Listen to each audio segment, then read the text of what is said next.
selamat datang kembali di K-Browsing. Udah lama banget kita nggak browser, kita nggak cari informasi-informasi terbaru buat Mobile Legends Bang Bang. Tapi untuk di K-Browsing kali ini ya, gue kayaknya lebih cenderung untuk memberikan informasi-informasi terupdate. Plus, ada plusnya nih. Nah, ini baru akhirnya gue menumpahkan beberapa opini gue nanti di akhir video. Karena untuk di beberapa berita yang terbaru, ada hal-hal yang mencuri perhatian gue dan kayaknya gue harus speak up deh soal hal ini. Karena menurut gue hal ini cukup positif untuk di scene esports kita nanti ke depannya. Pokoknya ya mungkin kalau kalian penasaran, ya berita terakhir lah pokoknya lah. Makanya kalau buat kalian yang penasaran nanti beritanya mungkin di akhir tapi bukan di awal-awal.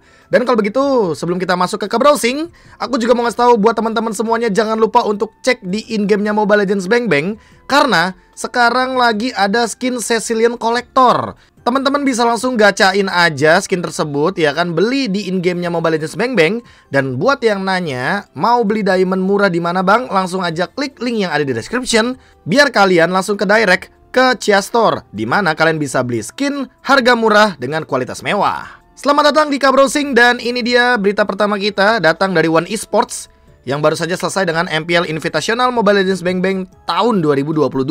Dan selamat untuk Onyx Esports. Woi, Aldo, Mars dan kawan-kawan mendapatkan kemenangannya kembali, back to back champion untuk MPLI. Dan runner up-nya sih yang mau gua sempet bahas dikit.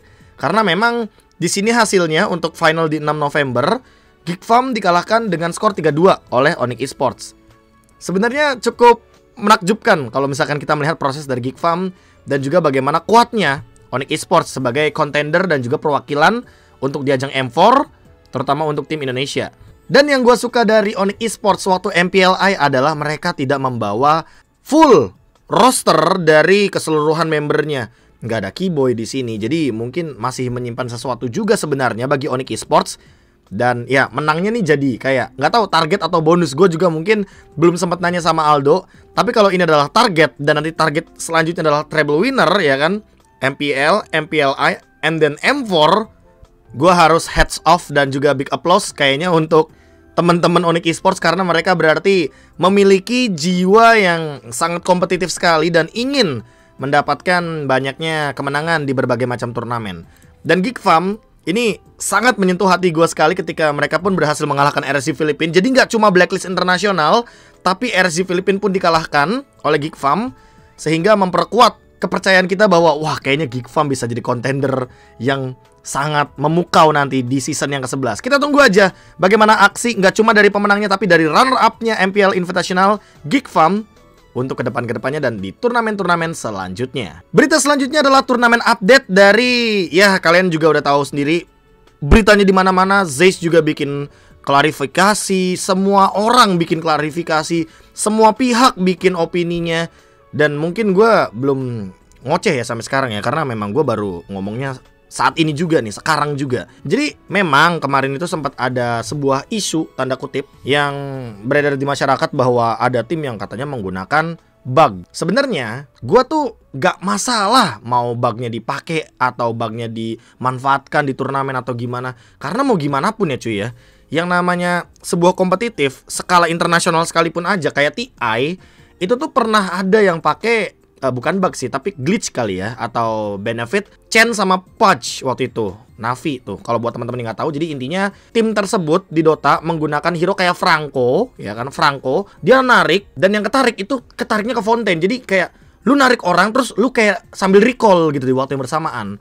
Sebenarnya jadi pro kontra juga di sana karena memang wah kok tiba-tiba bisa ngehook sampai ke Fontaine ya kan, otomatis gitu loh musuhnya yang kena hook. Nah, cuma yang pengen gua ingin berikan sebuah tanda kutip kritik kepada Muntonnya, bukan ke pihak tim manapun, bukan ke influencer manapun, bukan ke coach manapun, bukan ke orang apapun, tapi ke developernya langsung. Kalau menurut gue pribadi ya, Munton mungkin harus memperhatikan karena sekarang tuh juga nih lewat pas di FYP kalian di TikTok rata-rata biasanya yang bakal happening itu tuh kayak Yishun Shin skill 2 yang panahnya tuh kayak cuma berapa hit gitu kan, panahnya diteken, dikeluarin terus kayak lu langsung mati, instant kill. Itu menurut gue juga, gue nggak tahu itu bug atau itu cheat atau itu apa, gue nggak paham banget sama sekali.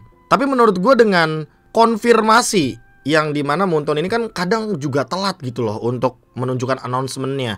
Kayak dulu ada yang meta bug flame shot lah segala macamnya, gue juga masih ingat banget hal tersebut.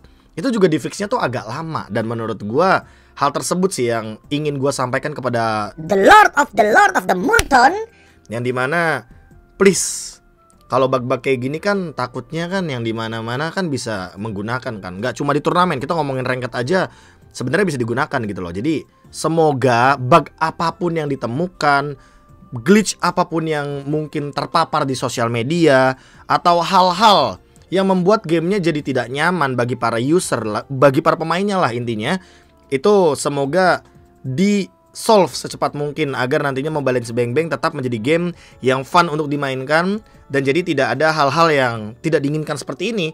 Kan jadinya kalau kayak gini kan miskom dari semua pihak. Kasarnya komunitas tuh sekarang jadi dibagi kepada dua pihak gitu. Yang satu ya yang percaya bahwa ada tim yang menggunakan bug, yang satu ya ada tim yang sebenarnya membela enggak itu bukan bug kok. Ya jadinya malah terpecah belah ya. Cuma balik lagi ya, kalau dari gua pribadi, gua malah menunggu untuk the Lord of the Munton menyelesaikan permasalahan-permasalahan kecil seperti ini. Gue merasa ini permasalahan kecil karena ya bugnya kan satu hero bukan banyak hero. Tapi kan takutnya berimpact kepada game secara keseluruhan gitu loh teman-teman ya. Pokoknya terima kasih Munton sudah mengkonfirmasi dan juga telah meng-solve atau memberikan solusi atas bug tersebut. Jadi tidak ada lagi bugnya ya teman-teman ya. Selanjutnya adalah main event untuk Mobile Legends Bang Bang yang dihadirkan ada Ion Beta. Ion Beta ini berarti Bigetron Beta sebelumnya, Noctuna Icon atau EVOS Icon karena namanya tidak boleh sama sepertinya, Senna yang berasal dari nama RRQ Senna, EVOS Legends, Rebellion Zion, Alter Ego Esports, Bigetron Alpha, dan juga RRQ Hoshi. Dan yang cukup mengejutkan adalah main event bracket dari Mobile Legends Bang Bang, yaitu adalah seperti ini. Nih ya, kalian mungkin screenshot dulu, kalian ingat-ingat dulu. Dan buat yang bertanya-tanya, Bang, waktu di group stage itu hasilnya gimana? Ini hasilnya teman-teman ya. Ini hasilnya dari grup A ya, kita bisa lihat dari EVOS Legends, Bigetron Alpha, Bigetron Beta, RRQ Senna. Grup B ada RRQ Hoshi, Rebellion Zion, EVOS Icon, dan juga Alter Ego Esports. Gua juga belum dan bahkan tidak mengetahui informasi apapun mengenai hal-hal seperti ini, dikarenakan tiba-tiba udah ada bracketnya. Nih, gue juga mau nunjukin sesuatu sebenarnya. Mungkin jatuhnya lebih ke statement kalau misalkan kita ngelihat dari Instagram story-nya Mas Aji ya, Evosoa. Karena di sini dia bilang bahwa juara grup nggak ada benefit selain prize money yang yang berbeda di group stage. Bracket ini shuffle live saat technical meeting. Jadi secara tidak langsung hasil main event bracket ini itu dilakukan secara tertutup dan juga terbatas. Dalam artian berarti yang tahu cuma manajer dari ya ke-8 tim ini. Dan hasilnya adalah tim Senna ketemu sama Noctua Icon, lalu ada Rebellion Zion, lalu ada Rebellion Zion ketemu sama Bigetron Alpha, Ion Beta ketemu sama Alter Ego, dan juga EVOS Legends ketemu sama RRQ Hoshi. Sebenarnya di sini gue cukup ada sedikit yang pengen gue pertanyakan juga sih, mungkin mewakili teman-teman semuanya ya, karena ini gue juga sering banget memperhatikan turnamen-turnamen yang ada group stage-nya. Biasanya, ini mungkin sepengalaman gue ya, biasanya itu 1 ketemu 4 dari grup A ketemu sama grup B. Nah, juara 4-nya grup A itu ketemunya sama grup B. Jadi kayak crossing gitu loh. Namun tenang teman-teman, tenang. Masalah seperti ini itu yang common. Nah, berarti sistem yang digunakan sama Piala Presiden itu mirip sama MSC 2022. Di mana pemenang dari grup stage itu juara satunya bisa ketemu sama juara satu dari grup yang selanjutnya atau grup sebelahnya. Kenapa? Karena di shuffle, di random. Jadi semua kemungkinan bisa terjadi. Dan yang bisa kita ambil kesimpulan atau kita asumsikan dari Piala Presiden Esports dari final bracket ini adalah mereka menggunakan sistem random ketimbang menggunakan sistem crossing. Jadi kayak misalkan EVOS Legends ketemu Alter Ego, Bigetron Alpha ketemu sama EVOS Icon, Bigetron Beta ketemu sama Rebellion Zion, RRQ Senna ketemu sama RRQ Hoshi. Itu namanya sistem benefit dari group stage. Biasanya tuh ada hal-hal seperti itu. Jadi buat teman-teman kalau nonton turnamen yang ada group stage-nya mungkin pernah melihat hal tersebut. Nah tapi kenapa pada akhirnya main event bracketnya itu di random? Itu karena ya balik lagi Piala Presiden Esports berarti menggunakan sistem reshuffling pas udah mulai masuk ke main event. Mungkin bakal jadi pro kontra kalau kita ngomongin soal kalian milih mana gitu loh. Milih bracket yang di random seperti ini atau yang di crossing kayak yang gue bilang tadi, 1 ketemu 4, 2 ketemu 3, 3 ketemu 2, 4 ketemu 1. Tulis di kolom komentar Karena menurut gua ya bakal ada pro kontra selalu. Tapi kalau misalkan di random kayak gini, ini juga ada poin plusnya teman-teman. Poin plusnya adalah mungkin lawan kita sebelumnya, misalkan kita nih nomor 1, musuh kita nomor 4 ya kan, itu pasti udah mempersiapkan dong buat ngelawan kita. Karena di random persiapan tersebut jadi ya batal begitu aja. Jadi ya buyar, mau gak mau harus reset. Dan kayak gini cukup menarik memang untuk dari segi bracketnya. Karena ya balik lagi ada duel klasiko di waktu yang bersamaan atau satu hari mungkin ya. Tapi ya balik lagi sih, sistem yang kayak gini kan hanya ada dari penyelenggara, pihak penyelenggaranya, Piala Presiden Esports-nya. Yang berarti di sini untuk sistem yang digunakan adalah sistem random teman-teman. Jadi ya mungkin buat yang bertanya-tanya ya seperti itu jawabannya dari gua sebagai tanda kutip opini atau asumsi lah. Silahkan kalian boleh bilang kayak gitu. Tapi ya ini balik lagi sudah muncul dan tim terbaik semoga yang menang. Karena gue sangat menyayangkan sekali kalau misalkan ngeliat dari bracket yang di sini satu sama satu nih bisa ketemu di grand final sebenarnya teman-teman. Jadi yang satu di atas, satu di bawah.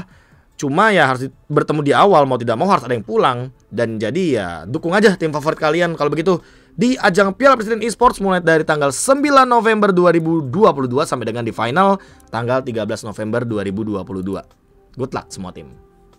Selanjutnya ini juga yang mau gue sempat pertanyakan, karena ini bisa menjadi sebuah pro dan kontra kalau misalkan dilemparkan dari Garudaku ke ranah publik atau ya kita para netizen atau kita hitungannya kayak ya sobat Mobile Legends gitu loh.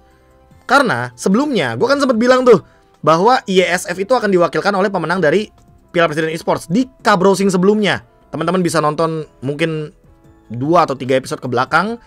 Karena tiba-tiba di sini ada sebuah pengumuman yang cukup menarik, yang dimana ada yang namanya final seleknas atau seleksi tim nasional. Berarti di sini juara Piala Presiden Esports itu belum langsung menuju ke perwakilan atau menjadi representatif dari Indonesia untuk ajang IESF 2022 di Bali. Tapi masih ada 2 tim lagi nanti dari juara 1 kualifikasi terbuka dan juara 2 kualifikasi terbuka sama juara Hero 3.0 2022. Berarti juara Hero 3.0 ini EVOS Icon ya kalau nggak salah ya. Yang waktu zamannya Brands, waktu zamannya Versik. Iya nggak sih, apa gua lupa? Coba teman-teman tulis di kolom komentar dong buat reminder, karena gua kalau nggak salah ingat juga itu member-membernya tuh EVOS Icon kebetulan. Waktu itu lawan GPX finalnya kalau nggak salah. Nah, barulah dari final seleknas ini, juara satunya akan masuk ke pelatnas dan mewakili Indonesia. Gini, kalau dari opini gue pribadi, sebenarnya ini ada plus minusnya teman-teman. Plus minusnya apa? Gue start dari minusnya dulu.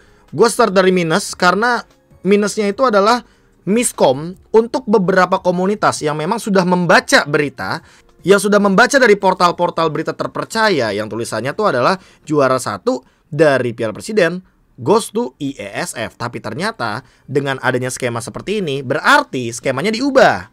Skemanya diubah dan nanti akan ada skema baru untuk menentukan satu juara dan masuk ke pelatnas dan mewakili Indonesia. Poin plusnya, nih gue akan selalu melihat dari 2 sisi ya. Poin plusnya di manage harusnya sama pelatnas, pelatihan timnas atau pelatihan tim nasional kita. Ya berarti ada manajernya sendiri dari Garudaku atau bahkan timnas Indonesia, ada yang ngurusinnya, ada yang siap budgeting, perhotelan, dan atau bahkan flightnya juga ke Bali. Karena kan ya harus pakai pesawat bro terbangnya ke Bali ya kan, untuk para profesional atlet kita gitu loh. Cuma balik lagi pasti bakal ada pro kontra dari masing-masing komunitas yang menerima hal seperti ini, karena mungkin terbilang baru.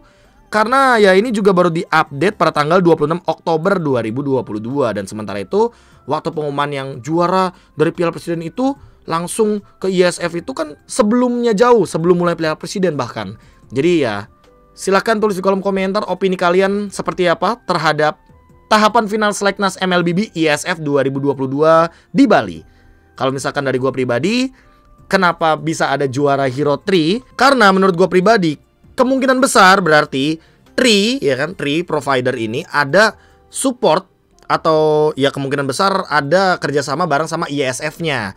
Jadi ya mau tidak mau di sini juara dari Hero yang 2022 akan join juga ke Seleknas. Good luck untuk siapapun yang mewakili Indonesia di ajang ISF 2022 Bali. Dan gue cuma berharap yang namanya event internasional Indonesia menang.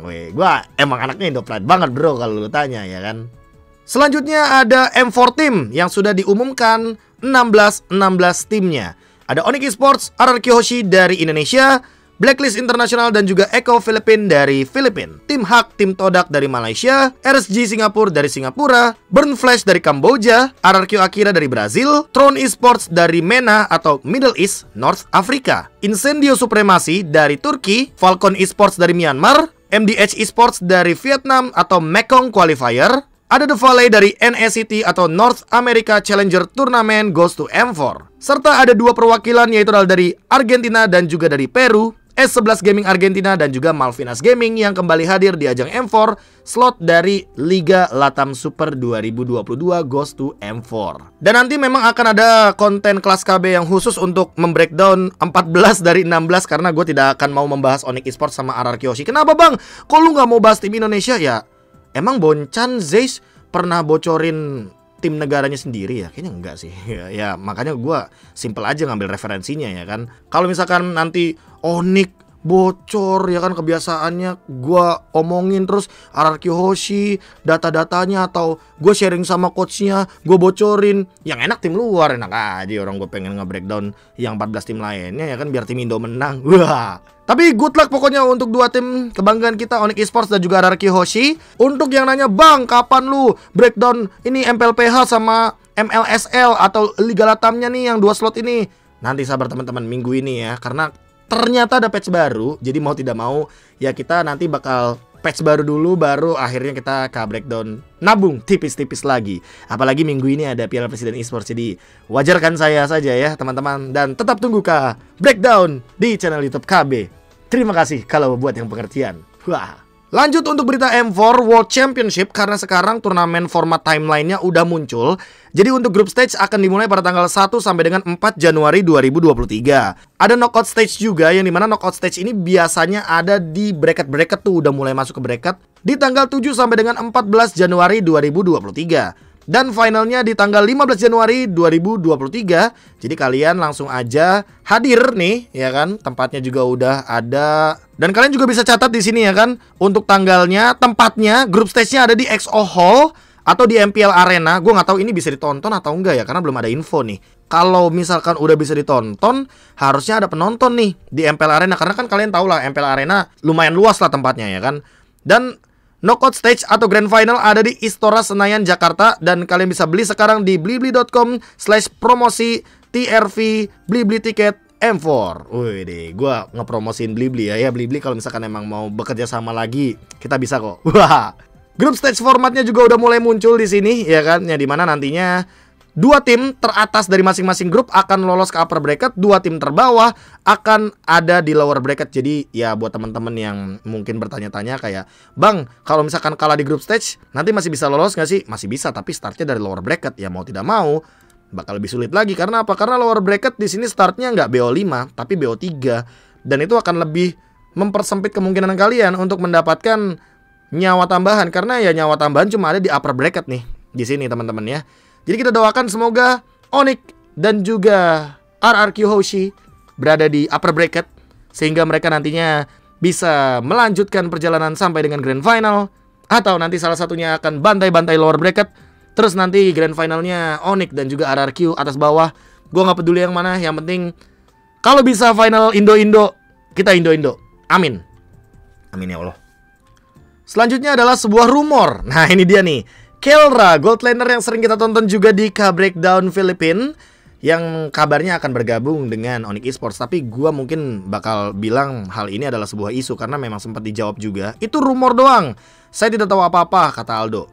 Karena yang pengen gue sedikit bahas di sini tuh bukan masalah Kelranya itu gabung ke Onyx sih, tapi perlahan-lahan emang apa yang gue sebutkan di MP Show itu ternyata menjadi kenyataan pelan-pelan gak sih? Kayak kita pernah ngelihat pemain Malaysia bermain di Indonesia, pemain Brunei bermain di Malaysia, hingga pada akhirnya pemain Filipina sekarang bermain di Indonesia. Apakah IPL Indonesia adalah English Premier League? Yang dimana kalau Liga Inggris tuh istilahnya kayak pemain-pemain bintang itu ngumpulnya di situ gitu loh.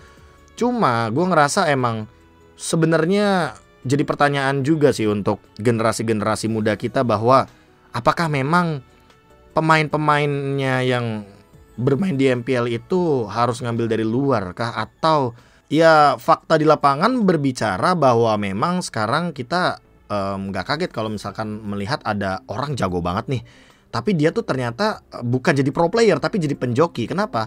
Karena ketika dia jadi pro players mungkin tujuannya berbeda dengan dia menjadi penjoki. Kalau jadi penjoki kan dia nyari duit. Dan gue tidak menyalahkan title penjokinya, enggak. Karena ya menurut gue penjoki nyari duit, pro player juga berkarir. Cuma beda aja kalau misalkan kita melihat dari skema kompetitif yang mungkin ada di Indonesia. Dan gue cukup menunggu sih apakah kira-kira nanti ada yang kayak pro player kita dulu kan juga pada tukang joki tuh, ya kan? Pemain-pemain joki yang kuat, yang hebat, dan nantinya akan bermain di MPL. Jadi tukang joki, terus akhirnya berhenti ngejoki dan jadi pemain profesional untuk di Indonesia. Karena yang gue tangkap sekarang memang tim-tim itu lagi berusaha banget loh untuk menciptakan regenerasi muda, tapi pada kenyataannya ya mungkin belum bisa menggantikan para pemain MPL yang senior sekarang.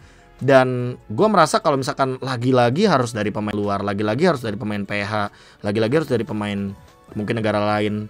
Sayang aja sih esensi dari MPL Indonesianya yang dimana bisa menjadi sebuah taman bermain untuk profesional player Indonesia.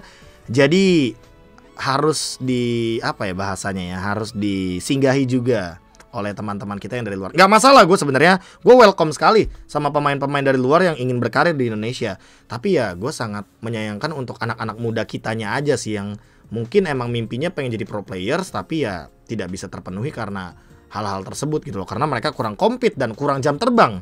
Gimana caranya dapetin jam terbang? Ya salah satunya bermain di MPL. Ya kalau mereka nggak bisa untuk bermain di MPL ya itu yang bakal sulit. Karena memang yang mungkin menjadi kendala untuk regenerasi baru kita adalah jam terbangnya. Jam terbangnya minim, sekali ketemu sama pro player tangannya gemeter karena belum terbiasa gitu loh. Karena belum memiliki mentalitas ketika dia bertemu dengan lawan yang jago gitu loh, lawan yang ada di atas dia. Ya kalau dari gue pribadi, ya ini nih mungkin yang mau gue angkat bicara juga. Kalau memang nantinya harus dari luar lagi, ya berarti mau tidak mau harus ada yang dibenahi juga di dalam negeri tuh. Kayak turnamen komunitas tuh sekarang udah dikit banget. Yang gua tangkap paling ada beberapa doang, dan itu pun dari brand-brand tertentu. Kayak misalkan kemarin tuh ada Infinix ya kan, HP gitu. Terus ada juga yang dari Hero juga, itu kan mungkin ada beberapa tim komunitas juga yang join. Atau Piala Presiden Esports juga, karena ada open region dari West atau dari Barat dan juga Timur biar bisa join. Dan gue merasa memang harus ada turnamen komunitas yang lebih berjangka panjang lagi, biar tim-tim tuh nyari pemainnya tuh gampang gitu loh dari tim komunitasnya. Jadi nggak cuma dari open trial doang. Jadi kita bisa melihat regenerasi itu lebih banyak. Dan itu yang mungkin harus diperhatikan juga sih ke depannya ya. Semoga anak-anak muda dari Indonesia, kalian-kalian nih ya yang mau jadi pro player, semoga mendapatkan jam terbang dan nantinya bisa menunjukkan bahwa kalian itu worth it sebagai pro player title-nya ya. Good luck.